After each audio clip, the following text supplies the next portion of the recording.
Halo sobat Nime. Wah gila cuy, Sumatera ini kalau udah siang wah gila membara cuy. Wah edan. Ya udah yuk langsung aja kita gas lagi dah Feng Hao-nya. Langsung aja kita gaskan.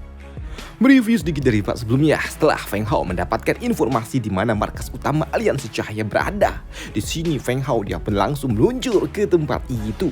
Namun di sana ternyata Feng Hao dia tidak menemukan apapun kecuali para penjaga, para asasin yang memiliki tugas untuk dapat menjalankan misi kotor milik aliansi cahaya. Namun melihat ada Feng Hao di tempat ini yang merupakan anggota dari keluarga Feng membuat mereka datang mencoba untuk dapat menyerang Feng Hao. Dan itu membuat Feng Hao dia pun bersiap untuk dapat bertarung. Namun sebelum Feng Hao memulai aksinya, mereka semua telah digampar dengan sepatu busuk milik Huang Tua yang memang sudah cukup untuk dapat menghabiskan mereka semua. Huang Tua, bisakah kau memberikan aku sedikit ruang untuk sedikit pemanasan? Semuanya aja kau habisi, aku juga mau cuy. Ucap dari Feng Hao yang kesel nggak kebagian aksi. Namun karena memang tidak ada seorang pun anggota dari aliansi cahaya di tempat ini, membuat mereka berpikir sepertinya ada sebuah aksi yang sedang dilakukan oleh aliansi cahaya. Yang artinya ya, sepertinya mereka sedang pergi menuju tanah suci alkemis, pikir dari Feng Hao. Maka dari itulah Feng Hao dia pun langsung melesat pergi secepat mungkin menuju tempat suci milik alkemis. Dan kini beberapa jam kemudian di tempat lainnya saat ini Nona Yun dia pun diminta oleh seorang tetua untuk ikut bersamanya pergi ke dalam sebuah aula. Nah, Nona Yan dia telah ditunggu oleh seseorang. Dan awalnya hal itu juga membuat Nona Yan ini dia sedikit ragu dan juga takut. Tapi di sini tetua tiga dia mengatakan untuk tidak perlu khawatir karena besok pertemuan dengan aliansi cahaya akan dimulai. Maka dari itulah para tetua agung mereka ingin Anda untuk ikut ke dalam pertemuan malam ini, ucap dari tetua tiga. Namun sebelum mereka memasuki aula pertemuan, di sini Nona Yun dia pendapat mendengar suara orang-orang yang ada di dalam sana. Dan dia juga merasakan kalau suara yang dia dengar ini cukup tidak asing. Karena memang begitu dia masuk ke dalam aula ini, dia dapat melihat Feng Hao yang saat ini dia sedang berbicara dengan para tetua agung. Feng Hao, itu kau? Ya, ini aku. Hei, bukankah aku telah berjanji kepadamu kalau aku akan kembali? Ucap dari Feng Hao. Di sini Feng Hao dia juga memperkenalkan Nona Yun kepada patriark milik keluarga Feng yang merupakan Holy Maiden Tanah Suci Alkemis. Namun di sini ada seorang gadis cantik yang cukup kalem. Di sini Huang Tua dia pun kesal ketika Feng Hao dia tidak memperkenalkan gadis cantik itu kepada dirinya. Master, kenapa kau tidak memperkenalkan Nona itu kepadaku? Dan setelahnya Feng Hao dia pun melanjutkan pembicaraannya dengan para tetua, di mana Feng Hao dia pun mengatakan kalau dirinya akan ikut bersama dengan orang-orang ini pergi menemui aliansi cahaya. Dan pada malam harinya setelah pertemuan itu Feng Hao dia pun mojok di atas genteng bersama dengan Nona Yun. Di sini mereka berdua bercerita panjang lebar yang intinya Nona Yun di sini dia ingin menjadi kekasih dari Feng Hao karena dia merasa Feng Hao lah yang telah menyelamatkan hidupnya. Namun di sela-sela mereka sedang mojok, di sini Huang Tua dia pun datang dan mengatakan kalau sudah saatnya bagi mereka untuk sudah pergi menuju pertemuan bertemu dengan aliansi cahaya. Dan benar saja, tak lama setelahnya mereka pun melintasi sebuah ruang menggunakan kapal transport untuk dapat pergi menuju tempat di mana pertemuan itu berada. Namun di tengah-tengah perjalanan kapal itu ternyata dijegat oleh sekelompok orang berbaju putih yang memaksa agar mereka semua untuk segera turun. Hei, kalian semua yang ada di dalam kapal, cepat keluar atau kapal ini akan kami hancurkan. Tentunya dijegat seperti ini membuat Feng Hao dan juga kelompoknya mereka pun keluar dari dalam kapal untuk menemui siapa yang mencoba menghentikan mereka. Walaupun di sini Feng Hao dia telah tahu di mana, bukan di mana, tapi dari mana keruci-keruci ini berasal. Membuat Nona Yun yang tidak tahu tentu aja dia pun sedikit takut dan dia juga berujar, Feng Hao, siapa mereka? Dan apa yang mereka lakukan kepada kita? Ya, mereka adalah orang-orang dari aliansi cahaya. Mereka datang untuk dapat menghentikan kalian datang ke dalam pertemuan itu. Mendengar hal itu jelas membuat para tetua agung mereka pun murka. Mereka tidak percaya kalau ternyata aliansi cahaya benar-benar sangat-sangat busuk. Namun begitu orang-orang jahat ini mencoba untuk dapat menyerang, Pimpinan dari kelompok ini langsung tersungkur. Dan itu adalah ulah dari sepatu busuk milik Huang Tua. Karena memang hanya dengan satu sepatu busuk itu telah cukup untuk dapat menghancurkan kelompok pencegat ini dalam satu waktu. Master, mereka semua telah hancur. Sekarang apa yang akan kita lakukan, Master? Ucap dari Huang Tua. Ya, kita akan membawa beberapa dari mereka. Ucap dari Feng Hao. Dan kini beberapa jam kemudian di tempat lainnya di wilayah Guild Alchemist, tempat di mana pertemuan akan diadakan, saat ini sudah sangat ramai orang-orang datang.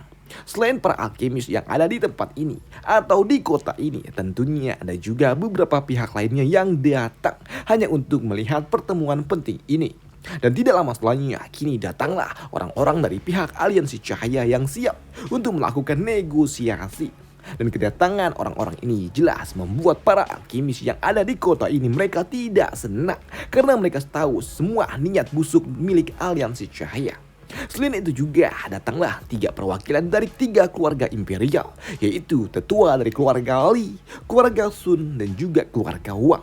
Dan kedatangan 3 orang tua itu sempat membuat pimpinan dari Aliansi Cahaya merasa tidak nyaman, karena dia berpikir, kenapa mereka ada di tempat ini? Padahal aku tidak meminta mereka untuk datang.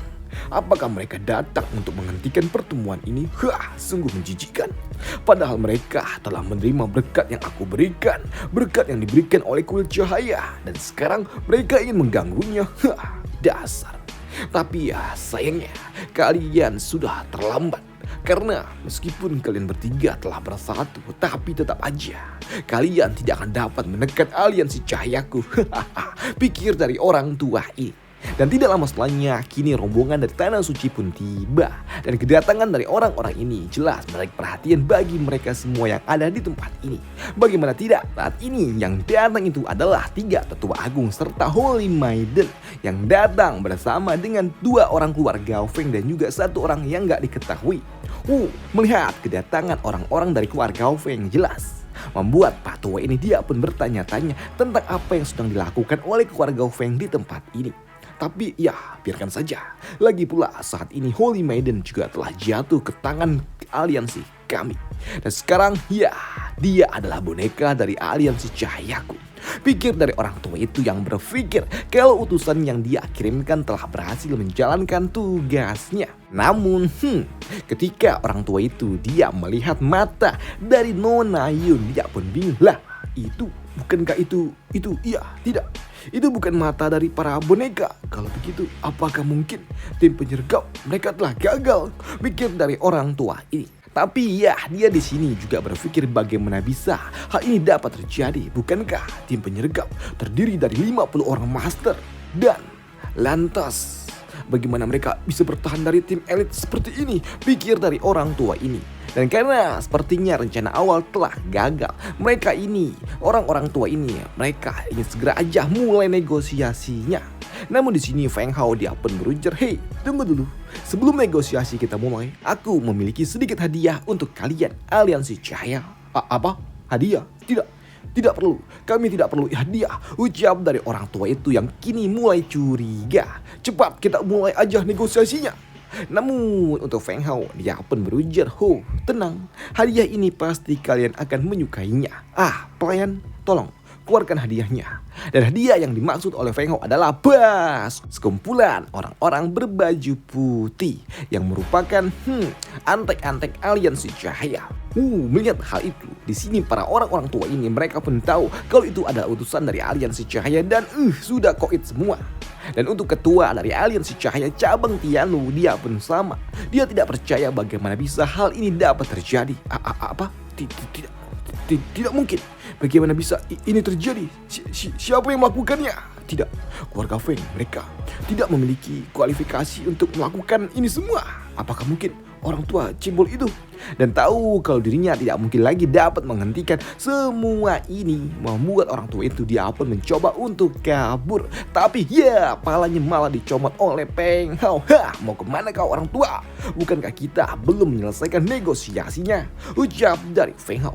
yang pada akhirnya negosiasi akhirnya pun berjalan dengan cukup damai, di mana aliansi cahaya mereka pun berjanji tidak akan mengakuisisi tanah suci Alkemis. Dan Kirchhoff takluk tanpa adanya sebuah perlawanan, membuat para utusan 3 keluarga imperial yang lainnya mereka pun kesal. Lah, bagaimana bisa aliansi cahaya jadi Kirchhoff seperti ini saat di dalam sebuah negosiasi? Padahal sebelumnya mereka orang-orang aliansi cahaya sungguh sangat menyebalkan dan juga sangat garang ketika harus bernegosiasi dengan 3 keluarga imperial yang lainnya. Tapi kenapa lah kali ini mereka lembek kayak sebelah. Waduh. Bahkan di sini mereka juga tidak percaya ketika orang tua ini, pimpinan dari aliansi cahaya, dapat tumbang dengan sangat mudah ketika ditepuk menggunakan sebuah sepatu busuk. Namun untuknya setelah dia ditepuk oleh orang tua ini dia malah mengancam kalau orang-orang dari kuil cahaya pasti tidak akan pernah membiarkan ini semua. Mereka pasti akan datang ke benua ini dan membalaskan ini semua. Keluarga Feng Mu dan juga tanah suci Alkemis akan dihancurkan. Ucap dari orang tua ini yang membuat orang-orang yang ada di tempat ini mereka semua mulai kesal dan ingin menghabisinya aja. Tapi ya, di sini Feng Hao dia berujar, tunggu. Di sini Feng Hao dia juga berujar di hadapan semua orang. Aku ingin bertanya satu hal kepada dirimu. Apakah organisasi yang selama ini mengusik ketenangan warga serta menculik para alkemis adalah orang-orang yang dikirimkan oleh aliansi cahaya? Tidak. Hal itu pun langsung dibantah oleh orang tua ini. Kami adalah aliansi cahaya. Kami berjalan di jalan surgawi. Kami tidak pernah berbuat keji seperti itu. Kami adalah orang-orang suci. Ucap dari orang tua ini yang membuat Feng Hao dia berujar. Baiklah, kalau kau berkata seperti itu, sepertinya aku memang harus mengirimkanmu kembali ke Gunung Suci Kuil Cahaya. Ucap dari Feng Hao yang membuat orang tua ini langsung jadi panik. Tidak, jangan lakukan itu. Tidak, jangan. Jika aku mengatakan yang sebenarnya, apakah kau berjanji mau melepaskanku? Ya, berjanji melepaskanku. Ucap dari orang tua ini. Ya, jika kau berkata jujur di hadapan semua orang, baiklah, aku akan berjanji tidak akan mengirimkanmu kembali ke gunung sucimu itu. Ucap dari Feng Hao. Maka dari itulah di sini orang tua ini dia pun mulai menceritakan semuanya hal-hal busuk yang telah dilakukan oleh aliansi cahaya selama ada di benua Tianwu.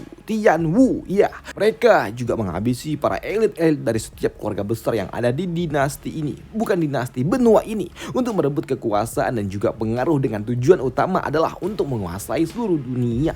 Dan itu jelas membuat orang-orang yang ada di tempat ini yang mendengar pengakuan dosa jelas membuat mereka semua geram. Dan di sini Feng Hao ternyata dia memang berjanji akan melepaskan orang tua ini, tapi tidak dengan orang-orang yang ada di tempat ini. Mereka semua kesal dan juga murka. Maka dari itulah ketika Feng Hao dia melepaskan orang tua itu, Feng Hao membiarkan orang-orang yang ada di tempat ini melampiaskan amarahnya kepada orang tua itu. Sedangkan untuk utusan dari keluarga imperial, mereka semua langsung takluk dan juga kircep. Mereka semua merasa bersalah karena selama ini mereka ada di pihak aliansi cahaya dan siap menebus kesalahan mereka dengan mengangkat keluarga Feng menjadi pimpinan di kota imperial. Dan pengakuan dari orang tua pimpinan aliansi cahaya cabang Tianwu itu akhirnya membakar semangat dari para penduduk yang ada di kota imperial untuk dapat berani melawan aliansi cahaya, dan mereka bersedia untuk berdiri bersama dengan keluarga Feng melawan aliansi cahaya di garis depan, ya jika memang dibutuhkan. Dan setelah itu semua, di sini para tetua agung dari tanah suci Alkemis mereka pun bertanya apakah Feng Hao akan melanjutkan deklarasinya sebagai Holy King. Tidak, ucap dari Feng Hao. Itu nanti saja, karena ya jika aku mengaku sebagai Holy King, ini akan membuat agak sedikit repot ini. Karena jika aku diakui sebagai Holy King, itu akan membuat namaku tersebar di seluruh Tianwu, dan ini ya akan merepotkan. Lagi pula saat ini kuil cahaya mereka masih ada di benua Hongmeng, dan jika hal itu terjadi, ini akan membuat semuanya akan menjadi lebih sulit dan juga intens. Dan mungkin aja nih di masa depan pasukan dari keluarga aliansi cahaya mereka akan datang menaklukkan tanah suci ini lebih banyak lagi. Ngeles dari Feng Hao. Namun di sini Feng Hao dia juga ingin membentuk sebuah guild alkemis di dataran Hongmeng, dan dia juga bertanya kepada Huang Tua bagaimana caranya membawa orang-orang dalam jumlah besar pergi ke benua Hongmeng. Dan di sini Huang Tua dia pun mengatakan kalau dirinya dapat membentuk sebuah susunan formasi besar untuk dapat membawa ratusan orang untuk ikut sekali jalan. Hanya saja aku membutuhkan sumber energi besar yang berasal dari kristal biru. Namun di sini Feng Hao dia pun berpikir, kalau membutuhkan satu kristal untuk memindahkan 100 orang, berarti setidaknya, aku membutuhkan lebih dari 10 kristal dong. Karena untuk membangun kekuatan gue alkemis, setidaknya aku membutuhkan 1000 orang alkemis. Maka dari itulah, Huang Tua, apakah bisa menggunakan martial core aja nih? Nggak bisa master. Martial core itu untuk mengganti Yuan Qi. Tapi kristal biru itu, itu untuk mengganti kekuatan Sain Qi. Ucap dari Huang Tua. Lantas kalau begitu, di mana aku bisa mendapatkan kristal biru itu? Ucap dari Feng Hao. Ya di area tambangnya lah. Di sini Feng Hao dia pun mendapatkan sebuah informasi dari Huang Tua kalau kristal yang dibutuhkan oleh dirinya bisa didapatkan di area tanah terlarang yang dipenuhi oleh para monster. Dan berbagai kekuatan ini juga datang ke tempat itu untuk memanen kristal itu. Namun sayangnya di tempat itu tidak bisa dimasuki oleh para master-master yang ada di ranah Sain. Karena terakhir kali seorang master kuat memasuki tempat itu, mereka malah menghancurkannya. Kalau begitu aku bisa pergi dong, pikir dari Feng Hao. Tapi aku rasa tempat itu akan dipenuhi dengan kekuatan elit dari berbagai tempat. Maka dari itulah baiknya aku membutuhkan bantuan satu orang untuk membantuku. Dan aku rasa dia cukup senioren. Tapi sekarang dia ada di wilayah dari kerajaan Xuantian. Kalau begitu, oke, baiklah. Tempat selanjutnya adalah dataran Xuantian untuk dapat menemui senior Ren dan juga menjemput kalian, Lan Er dan juga Wan Xin. Dan aku akan datang menjemput kalian berdua, ucap dari Feng Hao. Namun karena tidak tahu jalan ke tempat itu, di sini Feng Hao dia pun bertanya, Huang Tua, apakah kau tahu jalan menuju istana Xuantian? Ya, tentu aja aku tahu master. Aku tahu lebih dari setengah yang ada di tempat itu. Bisa dikatakan aku juga lebih tahu lebih dari 90% yang ada di tempat itu. Jadi kapan kita akan pergi? Tanya dari Huang Tua. Kita akan pergi setelah semua urusan yang ada di tempat ini telah usai, ucap dari Feng Hao. Dan setelahnya Feng Hao dia pergi kembali ke ruangannya dan dia berniat untuk beristirahat sejenak. Namun ketika Feng Hao dia sedang chill dan juga santai, dia pun mendapatkan tamu yang datang untuk menemui dirinya. Dan tamu itu adalah 3 teman lamanya. Hey Junior, wow, kau benar-benar monster rupanya. Kau sekarang telah mencapai ranah Martial Emperor juga nya. Ucap dari senior Chen. Di sini mereka berempat bercerita tentang pengalaman mereka masing-masing dan juga perkembangan mereka yang saat ini telah ada di ranah Martial Emperor semua. Terutama senior B yang kekuatannya telah diakui oleh para tetua. Dan ngomong-ngomong soal senior B yang memiliki atribut kayu, di sini Feng Hao dia pun teringat akan satu hal. Dan setelah pertemuan reuni kecil-kecilan itu usai, Feng Hao dia pun pergi langsung menuju dataran suci alkemis kembali. Dan Feng Hao dia pun langsung pergi menuju tempat suci di mana herbal-herbal ditanam. Dan tujuan Feng Hao datang ke tempat ini adalah untuk menanamkan batang kayu yang ia beli tempo hari, yaitu batang kayu Jianmu. Mendengar hal itu jelas mengejutkan bagi 3 orang tetua agung yang ada di tempat ini. Karena mereka tahu tanaman Jianmu adalah tanaman yang tumbuh sejak zaman kuno. Dan tujuan Feng Hao datang ke tempat ini adalah memang untuk menanamkan batang pohon itu. Dan begitu ditanamkan, dalam sekejap pohon itu langsung tumbuh. Dan dengan ajaibnya serta melepaskan sebuah siklus surga dan juga bumi yang membuat Feng Hao yang ada di tempat ini dia pun langsung mendapatkan sebuah pencerahan surga, membangun sebuah jembatan antara surga dan juga bumi. Dan apa yang dilakukan oleh Feng Hao di tempat ini jelas membuat para orang-orang tua mereka pun bingung tentang apa yang sedang dilakukan oleh Feng Hao. Dan 3 hari kemudian Feng Hao dia pun masih saja belum menyelesaikan pencerahan yang dia dapatkan. Namun di hari ketiga Feng Hao dia mendapatkan pencerahan Dao. Langit tiba-tiba saja bergemuruh, petir besar menyambar-nyambar membuat Huang Tua yang ada di halaman belakang doi pun yang sedang santuy tiba-tiba saja dia terkejut ketika dia melihat tanda-tanda alam yang sedang terjadi. Apa? Bukankah ini adalah... Tidak, bagaimana bisa ini terjadi di tempat ini? Maka dari itulah dengan sangat tergesa-gesa Huang Tua dia pun langsung bergegas pergi ke tempat di mana Feng Hao berada, karena dia tahu ada sebuah peristiwa besar yang akan dilalui oleh Feng Hao. Begitu juga dengan Lira, dia pun tahu kalau saat ini adalah sebuah tanda hukuman surgawi. Maka dari itulah Lira dia pun bergegas untuk pergi mencari Feng Hao. Sedangkan untuk Feng Hao sendiri, dia benar-benar dihantam oleh petir yang muncul dari atas. Namun untuk para orang tua, mereka pun juga terkejut ketika Huang Tua tiba-tiba aja muncul tepat di tengah-tengah mereka. Dan untuk Huang Tua, dia pun tahu, gila, hukuman surgawi telah terjadi. Bagaimana bisa anak ini melakukannya di tempat ini? Pikir dari Huang Tua. Dan mendengar apa yang dikatakan oleh Huang Tua membuat ketiga orang tua ini, mereka pun bingung. Apa hukuman surgawi? Bagaimana bisa dia bisa melakukannya di kultivasinya yang masih rendah seperti ini? Sedangkan untuk Huang Tua, dia pun sama. Dia pun berpikir bagaimana bisa Feng Hao dia mendapatkan hukuman surgawi padahal kultivasinya masih terlalu awal. Dan ini memang sangat luar biasa. Jika Master dia bisa melakukannya dan selamat dari hukuman surga, dia benar-benar akan melampaui segalanya. Tapi jika dia gagal, maka semua akan berakhir. Ucap dari Huang Tua. Dan selesailah cerita kita di sini dulu dan sampai jumpa di part selanjutnya. Bye, thank you.